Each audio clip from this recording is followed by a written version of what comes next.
കഴിഞ്ഞ സീസണിൽ ഒരു ബെറ്റർ സ്ക്വാഡ് ഉണ്ടായിട്ടും പ്ലേ ഓഫിൽ ഇടം നേടാൻ സാധിക്കാതെ പോയ ടീമായിരുന്നു ചെന്നൈ സൂപ്പർ കിങ്സ്. ഈ വർഷം ലേലത്തിലേക്ക് പോയപ്പോൾ കോർ താരങ്ങളെ അതുപോലെ തന്നെ നിലനിർത്തി ഇവർക്ക് ചുറ്റും ഒരു പുതിയ ടീം ബിൽഡ് ചെയ്യാനാണ് CSK ശ്രമിച്ചിട്ടുള്ളത്.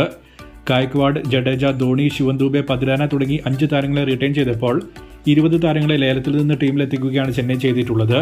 ടോട്ടലായ സ്ക്വാഡ് നോക്കുകയാണെങ്കിൽ സ്പിൻ ഡിപ്പാർട്ട്മെന്റ് ഒന്നുകൂടി ഹെവിയാക്കി ചെപ്പോക്കിലെ പിച്ചിന് വേണ്ടി ഉണ്ടാക്കിയിരിക്കുന്ന ഒരു ടീം പോലെയാണ് മൊത്തത്തിലുള്ള CSK സ്ക്വാഡ് കാണപ്പെടുന്നത്.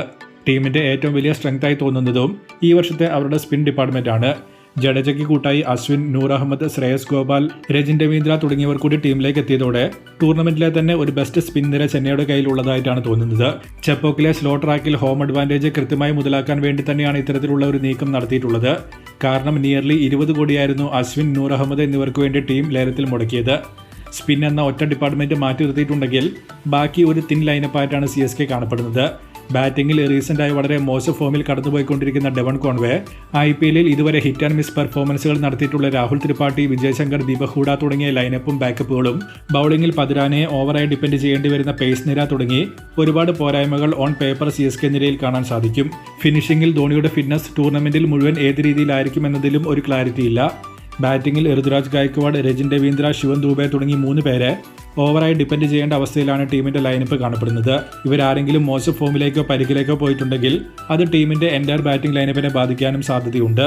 അൻഷുൽ കമ്പോജ്, ഷായ്ഖ് റഷീദ്, ആന്ധ്ര സിദ്ധാർത്ഥ്, വൻഷ് ബേദി തുടങ്ങി പ്രോമിസിംഗ് ആയ യുവതാരങ്ങൾ ടീമിലുണ്ടെങ്കിലും ജനറലി ഒരു ക്രൈസിസ് ഉണ്ടായാൽ മാത്രം യുവതാരങ്ങളെ കളിപ്പിക്കുന്ന CSK ആറ്റിറ്റ്യൂഡ് അതുപോലെ തന്നെ തുടരാനാണ് സാധ്യത. എങ്കിലും ടീമിൽ കൊണ്ടുവരുന്ന ചില താരങ്ങളുടെ ബെസ്റ്റ് പെർഫോമൻസ് പുറത്തു കൊണ്ടുവരാൻ പറ്റുന്ന ടീമുകളിൽ ഒന്നാണ് CSK. അജിങ്ക്യ രഹാനെ, ശിവൻ ദൂബെ, മോയിൻ അലി, റോബിൻ ഉത്തപ്പ തുടങ്ങി റീസെൻ്റായി കുറച്ച് എക്സാമ്പിളുകൾ നമുക്ക് കാണാൻ സാധിക്കും. അത്തരത്തിൽ ഒരു ചേഞ്ച് രാഹുൽ ത്രിപാഠി പോലുള്ള താരങ്ങളുടെ പെർഫോമൻസിൽ വന്നിട്ടുണ്ടെങ്കിൽ ഈ ലൈനപ്പിന്റെ ക്വാളിറ്റി ഉയരും. പക്ഷേ അത് IPL കണ്ട് മാത്രമേ അറിയാൻ പറ്റൂ. അതുകൊണ്ട് അത്തരത്തിൽ എന്തെങ്കിലും മാജിക്ക് ഈ വർഷം നടക്കുമോ എന്ന് നോക്കാം.